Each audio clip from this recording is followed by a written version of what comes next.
Good morning, everyone. Welcome to our special Spring Ohigan service. This is a special service at this special time of year, the equinox, when day and night are equal, and it's pointing us the way to balance, and it's also a wonderful opportunity to think about Buddhism and to study Buddhism and to put the teachings into practice. So today, let's chant. Let's recite Gassho to Amida.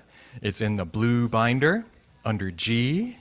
And at the end, instead, it says Naman Dabu, but instead, let's recite Namo Amida Butsu. And you'll hear me do it once, and then we'll do it together 5 times. Namanda, Namanda, Namanda. Namanda.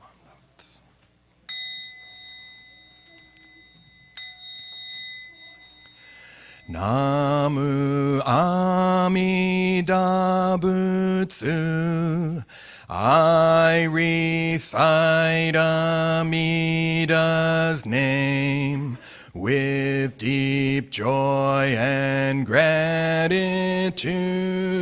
I Gassho to Amida. Trees and grasses and flowers all grow in his compassion. His light shines throughout the world. I Gassho to Amida. Flowers bloom and flowers fall. From the seed sprout new flowers. This is the truth unchanging. I Gassho to Amida. Springtime brings the happy birds. Their songs all praise Amida. I join them in Nembutsu. I Gassho to Amida. When I call Amida's name, it's Amida calling me. His voice and my voice are one. I Gassho to Amida. When I'm lonely, I recite Namu Amida Butsu. Then I feel him take my hand. I Gassho to Amida. Nembutsu in work and play. Every day with Amida. Every moment filled with light. I Gassho to Amida. Remember the golden chain. Kindness to all living things. I will follow this teaching. I Gassho to Amida. In the clear bright morning sun, in the fading light of day, in the darkness of the night, I Gassho to Amida. Namu Amida Butsu.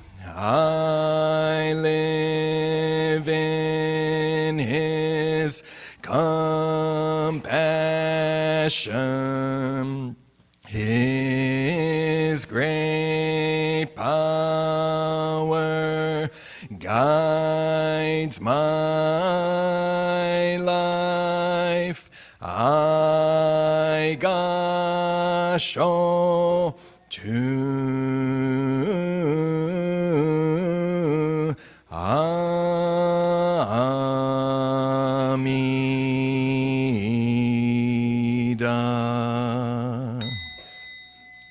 Namo Amida Butsu.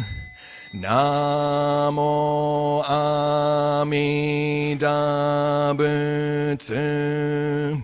Namo Amida Butsu. Namo Amida Butsu. Namo Amida Butsu. Namo Amida Butsu. Gan ni shikudoku byodo seisai dohoten bodaishin ojo an dakok.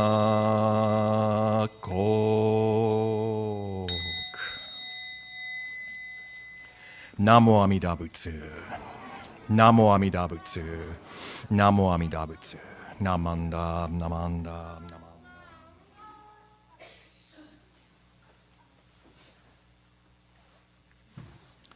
Okay. Hello, Dharma School. Nice to see you. Happy Higan. We just had the equinox a few days ago. I think it was Thursday or Tuesday, right? And so this is this kind of special time of year when daytime and nighttime are equal. Did you notice the days are getting longer, right? It's bright later. And so we can see that you don't need to be Buddhist to see that, right? There's so many lessons to learn in Buddhism. I was wondering, did you hear the happy birds? Have you heard the happy birds, right? Like in Gassho to Amida. But then also it says, remember the golden chain. And some of you might not have heard that, so it's hard to remember something you don't know. That's one of the teachings that we have, and I think we'll introduce it in the fall. Okay, let's bring back the golden chain. There's so many things we could do, right? But Higan is a really special time. And one thing about Higan is that we want to try and learn about Buddhism. Okay? And so one way to think about Buddhism is, what is Buddhism? It's trying to be like Buddha. Right? To try to be like Buddha. Okay? And so that's not easy, though.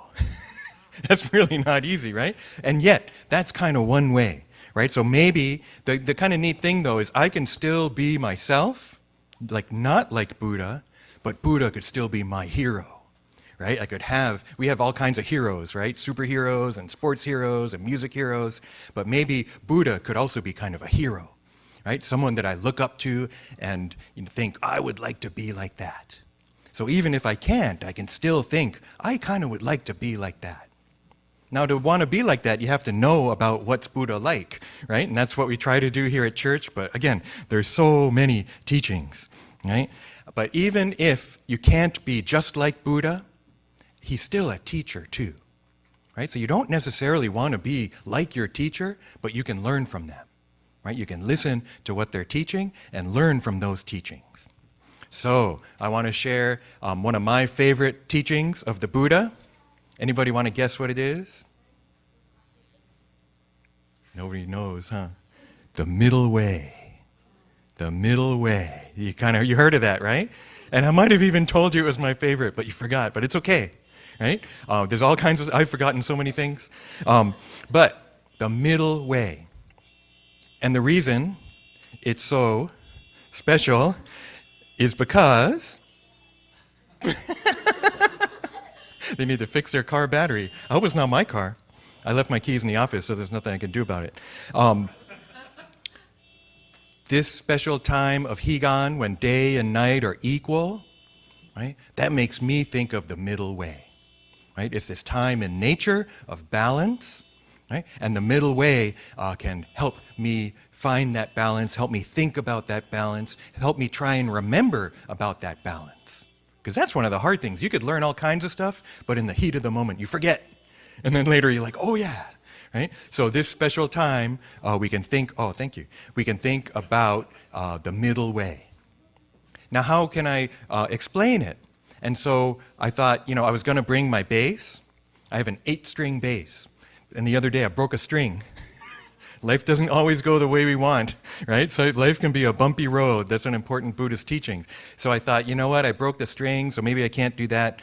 So I'm going to invite somebody to help us learn about middle way with music. And that somebody is Brian Wong. Yoo-hoo! Here he comes. Yay! I think many of you know Brian, you've seen him. If you haven't, you can meet him later.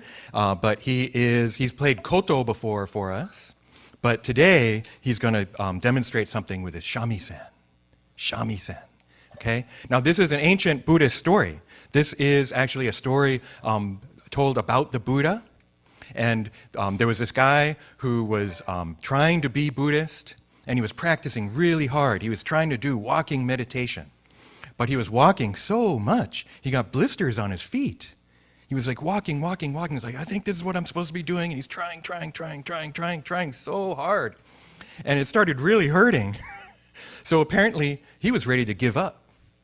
He was going to give up. But fortunately, Buddha knew that he was ready to give up. So Buddha came over and he said, hold on. I know you've been trying really hard, but maybe you've been trying a little too hard. Right? And now, he says to the person, so that you play veena, right? Have you ever heard of the veena? Anybody heard of the veena? It's an Indian instrument. Okay, it's a really cool Indian instrument. It doesn't have frets, and you go, and you can make all these cool sounds with it and make cool music. Yeah, like that. See? The kind of like the shamisen. It didn't go ding, ding, ding. It was barrel.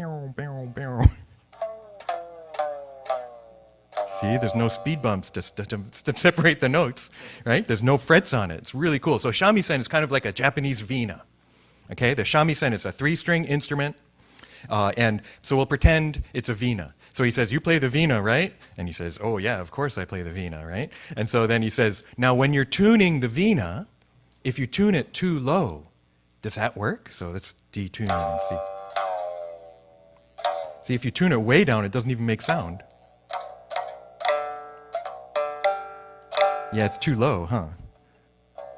I kind of like the sound, but I play bass, so maybe that explains it. But I think for like with the shamisen, it's too low. How about if you tune it too high?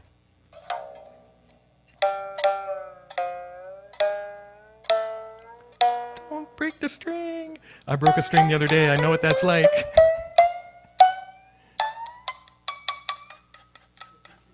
Really high. Fortunately, he's not tuning it too high.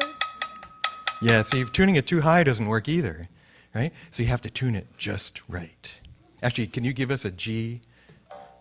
We got to bring Steve into it. Is G a good note to tune to?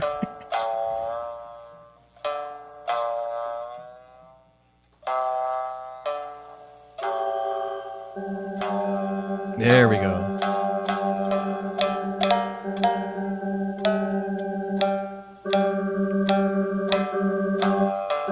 There we go. Hear that?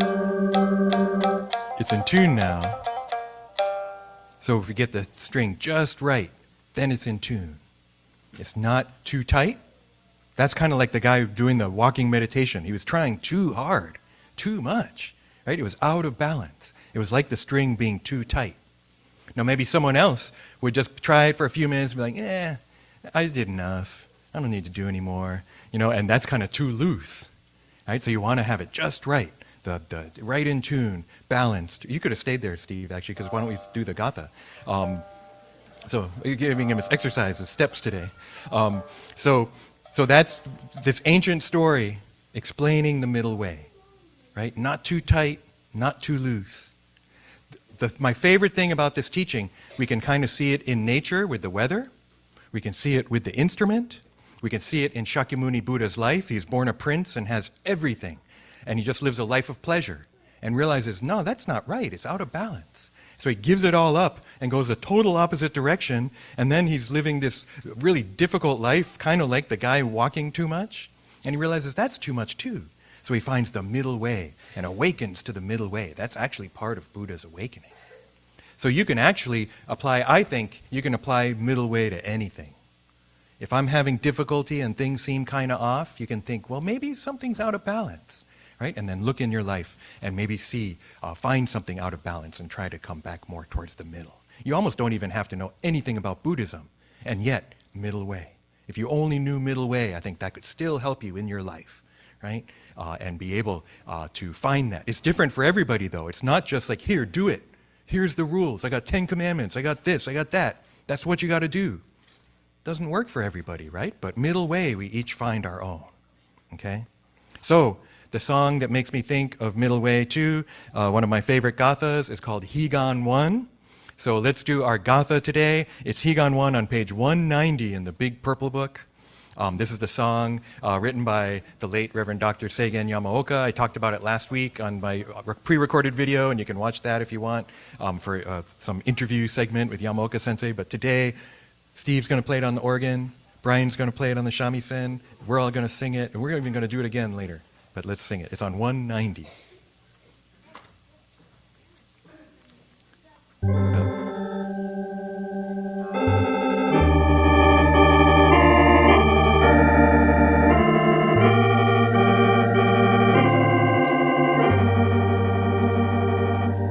The purest time in nature's realm, in the early spring and fall.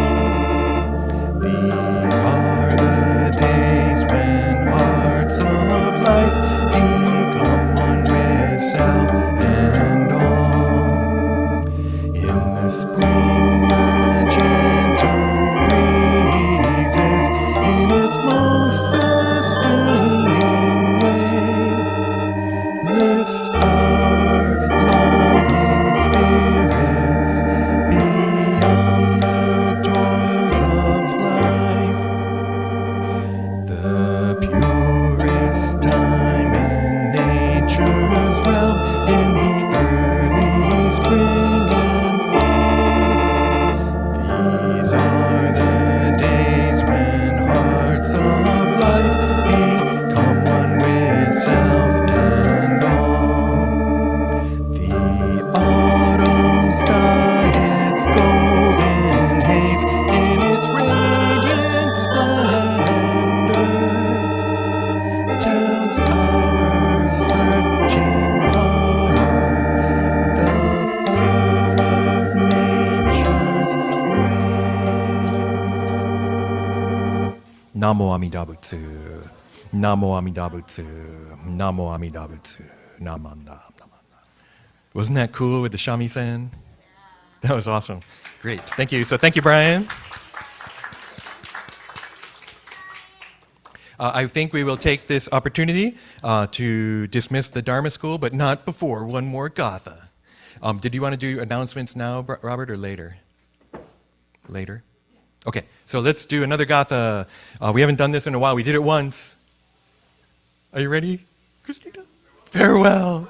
Page 45 in the small purple book. Now you're going to get the small one out. Sorry to make you go back and forth. Page 45.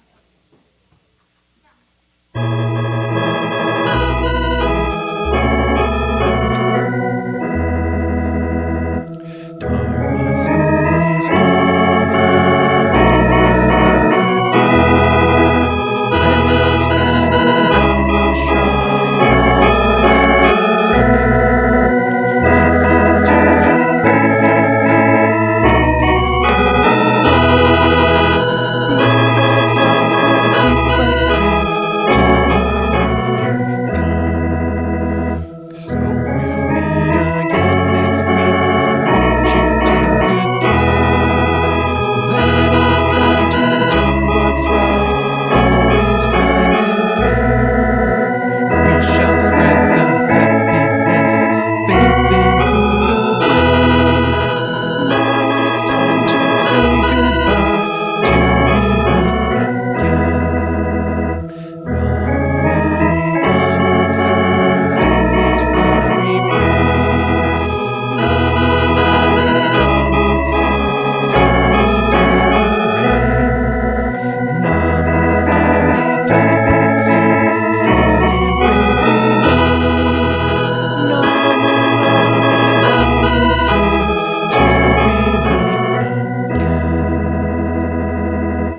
Namo Amida Butsu.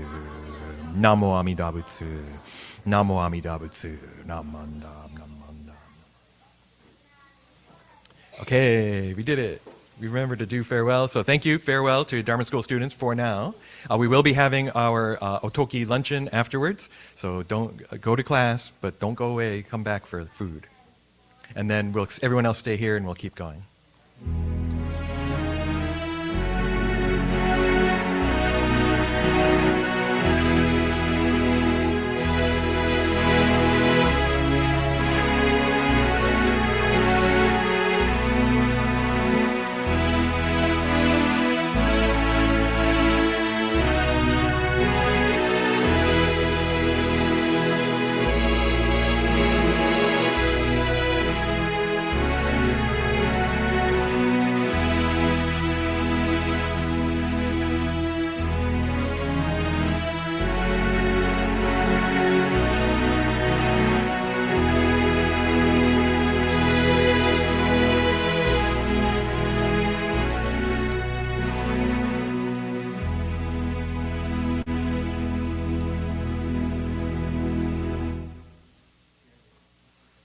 Okay.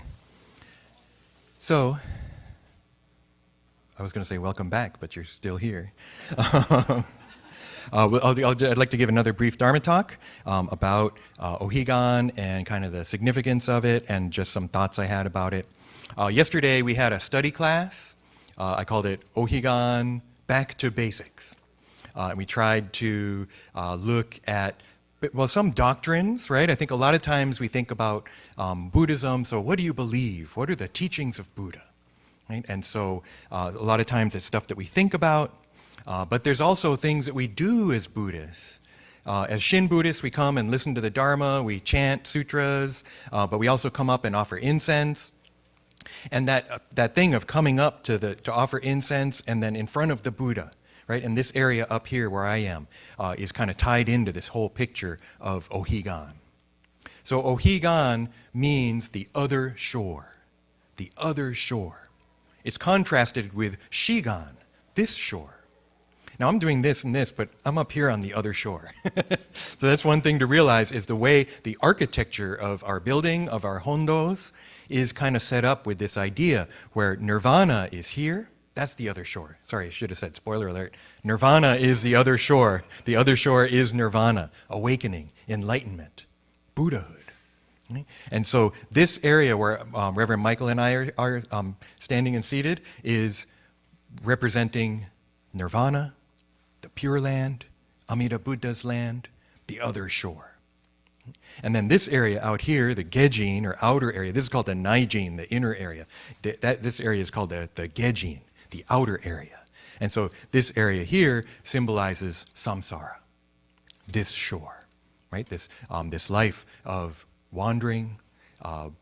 If you understand the Four Noble Truths, life is suffering, right? That when we're not awakened, life is suffering, it's difficult, it's dissatisfactory. Life doesn't always go the way we wish. Life is a bumpy road, right? These are different terms we can use to understand life of ignorance, lost in the three poisons. Okay? So this idea of wanting to get to the other shore, that's a lot of what Buddhism is. It's wanting to become awakened. Now, the way it's set up a lot of the time is as kind of a dichotomy, right? That, okay, so here's this, there's that. It looks like they're separate, right? Different things. I wish I could get to the other shore and leave this shore behind, right? I wish I could escape, get release from samsara, right? And go to nirvana, go to the Pure Land, and then I'll be happy and I'll be dancing around and everything, right? And so that's kind of one way I think that nirvana is thought of, right? Someplace over there, this other shore that's not here, right? That if I could get there, then I could escape. Then I could finally be free. But that's not enough in Buddhism, I think. There's actually, once you get to the other shore, you don't stay and hang out. You want to come back to this shore to help everyone else. Right? It's not just wisdom and awakening and becoming enlightened and then finally being free. It's becoming awakened, being free, but being free to help others now as I wish. right? Having this perfect wisdom and compassion, so that I can help those who are still here in this shore, samsara. Right? So that's expressed sometimes in the bodhicitta, the awakening the aspiration for enlightenment. I think that's kind of tied in with this idea of Shakyamuni, the hero, my hero, who I want to be like. I want to be like Shakyamuni, and I want to imitate Shakyamuni so that I can be awakened too. That's actually one of the coolest things about Buddhism, that you can be Buddha too. I can become Buddha. Everyone can become Buddha. That's the goal. Right? It's not that Buddha is this God or Lord or something that's sitting up above everyone else and that everyone is a subject. Sometimes it's thought of in that way, but with this assumption that you can become Buddha too, and that's what Buddha wants. Right? That Buddha isn't holding it for himself or themself, right? That Buddha, because ultimately I think Buddha is beyond gender, right? That Buddha is ultimate reality itself, truth itself. And that is something that we can aspire to. That aspiration for awakening, though, again, is not just for me. It's aspiring for awakening and aspiring to help all beings, to help liberate all beings, not just myself, and not just my family, or not just my country folk, people of the same race or religion or creed or whatever, right? That this aspiration is to save all beings, right? To awaken all beings. So, this idea, though, of balance, I said earlier that middle way is one of my favorite teachings, but I'll tell you another. Anyone want to guess what another one of my favorite Buddhist teachings is? We've already said it a lot today. Nembutsu, Namo Amida Butsu, right? That's our practice here, right? Each school has their own way to get to the other shore.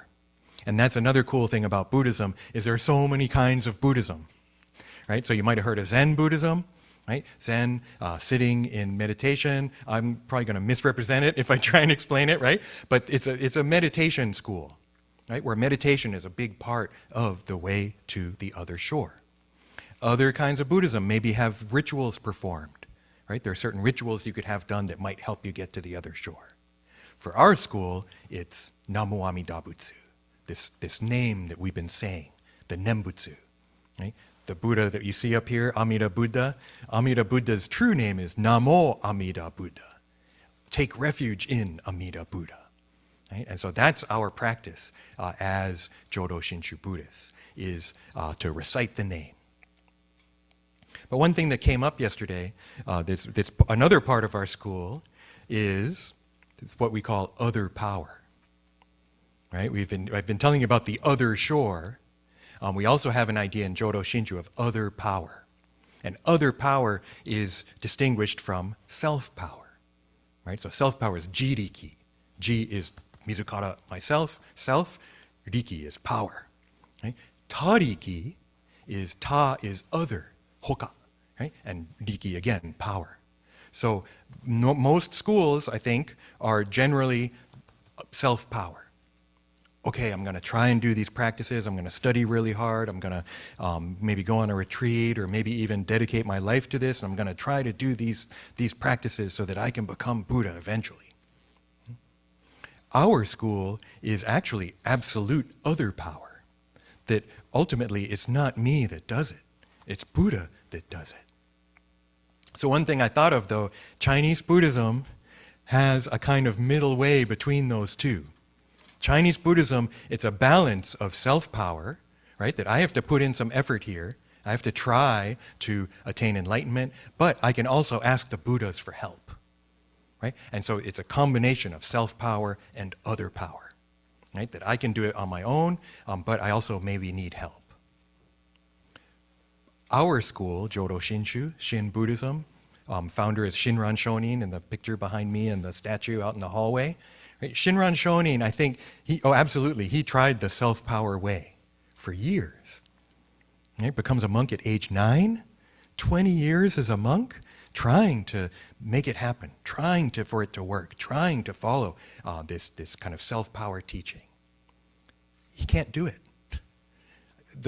sometimes you hear it said, the harder he tries, the worse it gets. Probably a lot of it was sexual stuff, and that he couldn't remove that from his mind, because one of his hallmarks is he gets married and has children, and is still a monk. Right? So it's kind of interesting. Like a lot of times, monastics traditionally in Buddhism are celibate. Right? They don't get married. They're separate from the lay people, right? And that they lead this life away from everyone else, kind of in a monastery. Actually, one of the interesting things about the architecture is that like if you go to Japan, I remember going to Mount Hiei and going to Ennyakuji, the head temple of the Tendai school. The Naijin area is huge. It's like 90%, 95% of the room. And then there's this tiny little area with like some tatami mats, right? Maybe 10 people could fit there. That's more kind of traditional, where it's not for the lay people. They might pay for rituals or pay for have stuff done, but the monks are the ones doing the spiritual work. Our school is different. That it's not, the ministers are not separate from you. We're not better than you. We're not somehow more qualified or more able. Right? We're actually all equal. And so it's really for the people. Right? And that's why the Gejin area is much, much bigger. So if you go to Nishi Honganji, or either Honganji really, the Naijin area is big. It's bigger than this, right? It is big, but it's what, 10% of the room? And this huge area for the lay people, right? That it's really a teaching for everybody, not a certain few. And so, if it was self-power, then some selves would be more capable than others. Right? Some people, for whatever reason, genetics, like how, or education, or social status, or, and back then too, gender discrimination, so you had to be a man, right? It'd help if you're male, rich, right, and have the ability to be able to do it. But even at that time, here's this teaching where it doesn't matter if you're rich or not. It doesn't matter if your gender. It doesn't matter if you're smart or uneducated. It doesn't matter if you're literate. Even actually being smart could even get in the way. Right? That it's not a teaching for certain people. It's a teaching for everyone, for anyone. And so that, I think, is part of why, for us, other power. Because if it's going to be up to self-power, some people will be better than others. Now, there's a really interesting story demonstrating or illustrating this idea of the other shore, and it's called The Two Rivers and the White Path, and this came up yesterday as well in our study class. And it tells a story of a traveler. He's being chased by bandits. There's wild animals everywhere. He's just trying to get away, trying to live his life, right? But all these things are chasing him. So he's running. And then he comes up to the edge of a cliff. And on one side is a raging river of fire, and the other side is this raging waves of water. Right? So there's a river of fire and a river of water, and he's like, oh my gosh, I can't go back because these monsters, right, the beasts and the bandits are going to get me. But if I go forwards, I'm going to fall into this river of fire, this river of water. And then he hears a calling voice from the other shore, and it says, oh, no, you can come. Look, there's a white path. And he looks, and I didn't even see it because it's so tiny. It's like maybe a couple inches wide, right? But it extends from this shore to the other shore. The waves of fire are, the fire's over here. You know how hot fire is. It's not like there you can be away from the fire and it's still hot, right? The water is like lapping over the path, but the voice says, trust in me and you can come. So he says, okay, and he begins walking across the white path. So the bandits, and sorry, he probably gets there too. I forget if that's in there. I have a feeling it is. The bandits, the beasts, represent the three poisons: greed, anger, and ignorance. They represent our karma and our sense organs and how we continually attach to things. Right? We're not enlightened. And so the bandits and the beasts symbolize samsara, right? And all the difficulties of samsara. The calling voice is Amida, saying, come, come. And that's one way they refer to Namo Amida Butsu, the name of the Buddha, as the name that calls, the calling voice of Amida Buddha. So even though we say Namo Amida Butsu, it's also a call to us. Shinran even says it's a command. He does this interpretation when he says, so I said, Namo Amida Butsu, right? Amida, immeasurable life, inconceivable light. Butsu is Buddha. Okay, that makes sense. Amida Buddha. I can understand that. Namo, to take refuge in. Take refuge in this Buddha and trust in this Buddha. And so normally when we think, so what does Namo Amida Butsu mean? We would normally translate it, I take refuge in Amida Buddha. So when I say Namo Amida Butsu, Namo Amida Butsu, I could also say, I take refuge in Amida Buddha, I take refuge in Amida Buddha, I take refuge in the Buddha of inconceivable light that extends throughout the 10 directions, right? I could actually say Namo Amida Butsu in English, and that would be fine. Because that's what we're saying when we say Namo Amida Butsu. But Shinran says, Namo Amida Butsu, the name, there's no I. It's Buddha saying, take refuge in me. Or the other Buddha saying, take refuge in Amida Buddha. It's a command. Right? It's the call of the Buddha saying, take refuge in me. And refuge from samsara, from these beasts, from these bandits. And it's this calling voice, calling out to us to stop wandering aimlessly in samsara. And now we finally have a path. We finally have a way. Eightfold Path, middle way, white path. Right? All these kind of metaphors of this way, this journey, this path that we can walk, right? So that we're no longer wandering aimlessly. What am I supposed to do? Am I supposed to be rich? Am I supposed to get a big house, nice car? What? Become a star? Be something I'm not? Right? All those things in samsara, when we encounter the Dharma, when we hear the Dharma calling us, then, there is another way. There is a way that I can follow. So one thing I thought about the Two Rivers and White Path metaphor, if it was, you could have done other power, they could have done it, and so instead of a white path, a Buddha just reaches over and picks them up, right? Wouldn't that be more like other power in a way, right? That instead of having to, but the metaphor is the traveler walks. The traveler walks the path. So as much as we are doing this practice, this teaching of other power, we're not just completely passive, not thinking about anything, right? That there is still on my side living my life, trying to live my life as best I can, living a life of self-reflection, living a life trying to live up to the ideals of Buddhism, which I've sometimes called awareness and kindness and appreciation, right? The trying to be aware, trying to be kind, right? At least we can know that, right? Aspiring for the wisdom of the Buddha, the enlightenment of the Buddha, but also the compassion of the Buddha. And so maybe for us, instead of a balance between self-power and other power, it's more a balance of being myself and being embraced by the Buddha. You would think, just be myself, then I don't have to do anything. I'll just be myself, and that's good enough. And it doesn't matter if I hurt anybody, I can get as much as I can and just take what I want. But that's not what it means. It means be yourself, it's okay, right? You're okay as you are. Sono mama, right? You're grasped as you are. Nothing needs to change.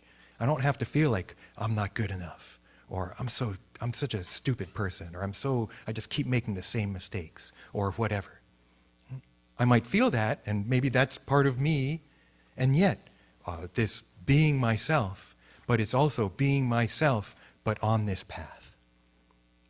Being myself, but aspiring towards the ideals of Buddhism, seeing myself in that light, even being shown myself in that light of the Buddha. So that in our teaching, when we die, we attain Buddhahood. Right? But in this life, when we entrust in the Buddha, we're changed. There's a transformation. Right? I'm still myself, right? But something different. I have this path to walk now. I have a way to go, right? a direction to follow towards the other shore, towards the Pure Land. So I want to thank you very much these metaphors and stories, I think it helps to hear them again and again, right? But that's what I like about Ohigan. And I'll be honest, fall Ohigan is my favorite. If I had to choose fall or spring, I don't know if that's weird or not. My problem with spring is I know summer is coming, and I'm not a big fan of summer. It's too hot. I like cold. I like the winter. I'm from Massachusetts, right? But either one, spring, we're in spring now. I like it. I like the birds. I like the milder weather, right? And so just being out there and seeing that and feeling this balance. And we're fortunate. This year, we're pretty balanced. Even when it rains, that's okay. As long as it's not raining for like 5 days straight, right? And the winds and everything, what was that, 2 years ago? So at this time, and maybe too, we see this balance. If we're able to encounter this balance, appreciate it. Right? I mentioned awareness and kindness and then appreciation. Right? To appreciate what we have.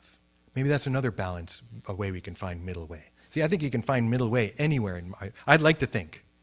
Right? And so sometimes things don't go the way we wish. Right? Sometimes the weather isn't good. Sometimes bad things happen. And we can aspire, if possible, to do what's within my power to try and help, while at the same time appreciating what I have, right? This kind of bigger picture. And especially appreciating this way that I've been shown, right? This, whether it's the white path or the middle way or the Pure Land way. Yeah. So thank you very much. Why don't we conclude the Dharma message with Gassho. At this time of the Spring Ohigan, when day and night are equal, let us appreciate the balance in nature and aspire for this balance by walking the middle way in our lives. Namo Amida Butsu. Namo Amida Butsu. Namo Amida Butsu. Namo Amida Butsu. Okay, now we can turn it over. Did you want these 3 treasures? Oh, yeah, nah, that's all right. We can do Ondokusan. Let's do Ondokusan II, sing Ondokusan II, and it's on page 220 in the big purple book, and it's even in the small book, I think. If you want to use the small book, it's page 76. 220 or 76. And this is a traditional song expressing this gratitude and appreciation.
Namo Amida Butsu. Namo Amida Butsu. Namo Amida Butsu. Namo Amida Butsu. Namo Amida Butsu. Namo Amida Butsu. Okay, now let's have announcements from Robert Noguchi.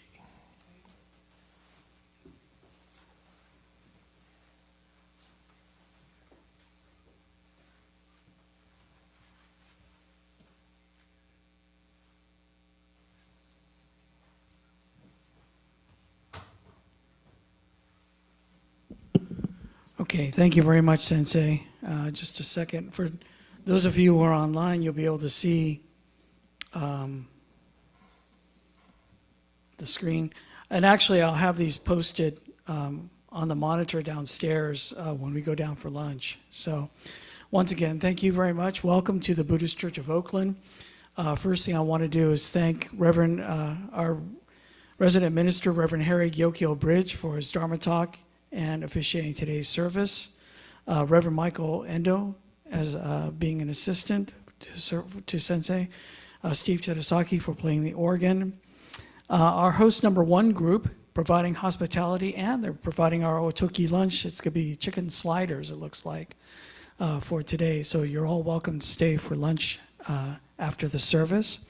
And our Zoom crew downstairs taking care of the presentation and our YouTube broadcast today for BCO. So thank you all very much. As Sensei mentioned, we had a study class yesterday on Ohigan, and the response has been very good. The response has been very good. So thank you very much for coming, and thank you, Sensei, for being part of this study class, and then our Dharma chat as well, which will be next month, and I'll announce those dates in just a moment. We'd love to have you as part of our BCO family, so if you'd like to consider becoming a member of the church, we'd love to have you as being part of our Dharma family. So see me or Sensei, any one of us, are in the office for information about being a member of BCO. So coming up next, our next service will be next Sunday, March 31st at 10 a.m. here, and also online. Our next Dharma chat will be Sunday, April 28th, following service at 10:45 a.m.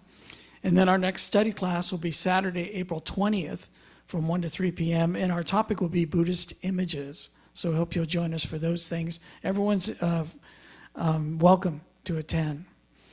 An announcement from our fundraising group, our Spring Bento fundraiser will be next Saturday, March 30th. Deadline for orders is coming up this Wednesday, actually, so please order early. And I have a QR code that's on the screen here, but I'll have it downstairs. It's also on the website and on the Bushin as well. And speaking of downstairs, if you come, as you walk downstairs, you'll see the glass photo case there, and I've kind of changed it to have it be a welcome area for all our organizations and groups here at the church. So you'll see a lot of blank spaces, but there are some pictures there now. And I'm going to be taking pictures today of some of the groups and organizations so we can put them in the glass case and have it as a welcome for those of you who are guests and visitors here to the church. So I'll be announcing that downstairs during lunch. So if your group is here, please be ready to take a picture, or you could submit a picture to me, just email it to me, and then I can have it printed and put it up on the bulletin board. And I've also decided to include new people, new members to the church. So all of you who became members over the last year, please make sure you can get your picture up there. I could take it, or you could submit yourself. And it's an optional thing. You don't have to do it, but I thought it'd be nice if we did. In 2 weeks, on Sunday, April 7th, will be Hanamatsuri, the birth of Buddha, and we'll have our Hanamido set up and everything, and then we'll have a guest speaker, Reverend Blake Honda, who recently received his Tokudo ordination in December, will be our guest speaker. So we hope you'll join us for that. We'll also have the Dharma School will be here, and adult Dharma service, as well as another lunch. So that'll be coming up on April 7th. And then next month, actually in 2 months, our Gotanye, the birth of Shinran Shonin, will have a special guest speaker, the Bishop of the Buddhist Churches of America, Reverend Marvin Harada. So we hope you'll join us for that. That'll be it's on Mother's Day, Sunday, May 12th. And Sensei will be putting out more information about that whole weekend, as our study class will be Saturday the 11th. And we'll have a number of other things going on during that weekend. So look for that coming up either in the Bushin or coming soon through Reverend Bridge. This next Saturday, March 30th, from 1 to 2:30 at the Berkeley Buddhist Temple, be a session on Meeting the Moment, a discussion on interfaith work in addressing and resisting genocide. And there'll be 4 speakers, including Reverend Bridge, that'll be part of this program. This will be taking place at the Berkeley Buddhist Temple in Berkeley on Chanting Way. There's information on the website, and then I'll also have a screen set up poster on the downstairs in the hall. So that's all. I know I gave you a lot of information, but thank you very much for coming. And a couple of other announcements we have that were given to me really quick. See, Saturday, May 4th, we'll have the USS Hornet trip over in Alameda. and Reverend Bridge will be conducting a service on the boat. So we have more information about that downstairs. And then also on the 21st is Pets Memorial. So if you've lost a pet over the last year, please submit the paperwork, and your pet will be acknowledged at the Pets Memorial service on Sunday, April 21st. Okay? Yes.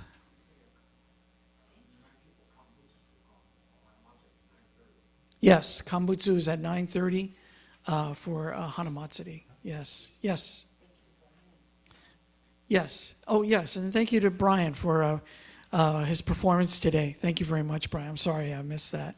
Also, I noticed there are quite a few people that I've never seen before, so if you'd like to, you're welcome to stand and just introduce yourselves, and we'd like to welcome you here to the Buddhist Church of Oakland today. So, or your host person can introduce you. Anyone?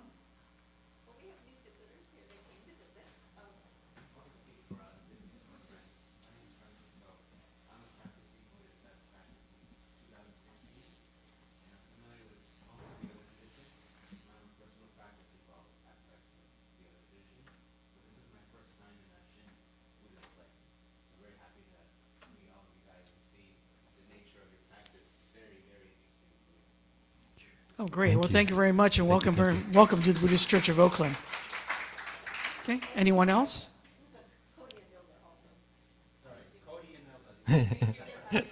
Oh, thank you. Thank you very much. Yep. Thank you for coming. I think Anyone that's it. else? That's it. Ooh. Okay.